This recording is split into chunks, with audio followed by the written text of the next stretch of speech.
H1B visa fee పెంచే అధికారం ట్రంప్కు లేదా? ట్రంప్ నిర్ణయాన్ని వ్యతిరేకిస్తున్న అమెరికన్ కంపెనీలు ఒకటవుతున్నాయా? కోర్టులో దీనిపై న్యాయ పోరాటానికి దిగనున్నాయా? జరుగుతున్న పరిణామాలు ఇదే చెబుతున్నాయి. ట్రంప్ తీసుకున్న నిర్ణయంపై న్యాయ పోరాటం చేసే అంశాన్ని ఆ దేశ ఛాంబర్ ఆఫ్ కామర్స్ పరిశీలిస్తోంది. అయితే ఈ పోరాటానికి ఎన్ని కంపెనీలు మద్దతు ఇస్తాయనే దానిపై ఓ అవగాహనకు ఇంకా రాలేదు. దీనిపై సంప్రదింపులు నడుస్తున్నాయట. చాలా అమెరికన్ కంపెనీలు H1B వీసాలపై ఆధారపడి పనిచేస్తున్నాయి. కేవలం అమెరికన్లకే ఉద్యోగాలిచ్చి కంపెనీలు నడపాలి అంటే అది జరిగే పని కాదని ఆ కంపెనీలు భావిస్తున్నాయి. శాలరీ విషయం ఒకటే కాదు, వర్క్ విషయంలో భారతీయులు, చైనీయులు చేసే కమిట్మెంట్ స్థానికుల నుంచి ఆశించలేమని భావిస్తున్నాయి.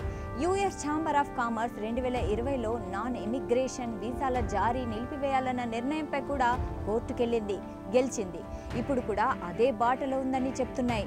అయితే H1B వీసాల ఫీజు పెంపుపై ట్రంప్ చేసిన ప్రకటనను చట్టబద్ధత ఉందా అనేది ఇంకా ప్రశ్నార్థకంగానే మారింది.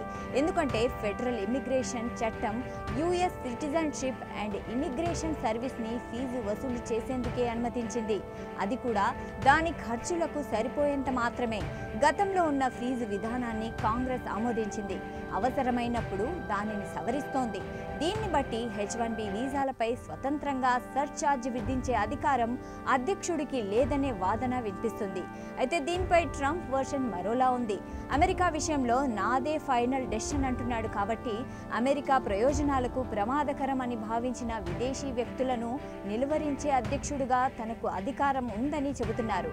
అది వీసాల గురించైనా, వీసా ఫీజు గురించైనా, లేదా వలసల్ని డిపోర్ట్ చేయడమైనా తన నిర్ణయమే ఫైనల్ అనే ధోరణి ట్రంప్ది. ఎందుకంటే గతంలో కొన్ని ముస్లిం దేశాలపై ట్రావెల్ బ్యాన్ విధించినప్పుడు కూడా ఈ అధికారాన్నే వాడుకున్నట్లు ఆ దేశ సుప్రీంకోర్టులో వాదించారు.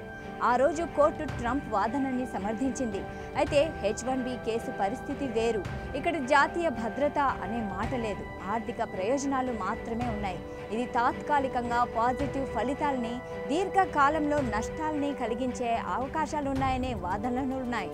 కాబట్టి కోర్టులో ఎవరి వాదన నిలుస్తుందనేది ప్రశ్నార్థకంగా మారింది.